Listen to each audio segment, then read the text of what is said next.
Միջանցքի հարցը նախ շատ է շահարկվում, միջանցք, ես միշտ ինքս ինձ հարց եմ տալիս, բոլոր պետություններում, պետությունից պետություն գնում են,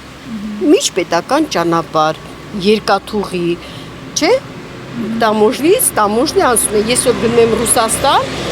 անցնում եմ Վրաստանի սահմանը, դե ես գնում եմ Ռուսաստան, չէ, միջանցք չի դա, չէ, ճանապարհ է, այդ ո՞նց է, որ Սյունիքինը դառել է միջանցք։ Ինչի՞ ծեր թող տամոժնին դնեն, ուզում են գան անցնեն, գան ստուգեն առանց վերահսկողության։ Ոչ, առանց վերահսկողության պապու տունը չի մտնում, որ առանց վերահսկողության։ Այ մեր կառավարության սխալը դա է, ես չգիտեմ իրանք ինչ են որոշում։ Բայց ճանապարհ, այո, միջպետական ճանապարհներ, ոնց որ ամբողջ աշխարհում է ընդունված տամոժնիով, ստուգվելով անցնենք, ոնց ենք մենք գնում Ռուսաստան։ Քանի տեղ ստուգում են, նույնն էլ մեր բեռնատար մեքենաները, նույնն էլ ամեն մարդատարներ բեռնատարներ ստուգում են, չէ՞։ Ինչու պետք է իրանք առանց դրա գան։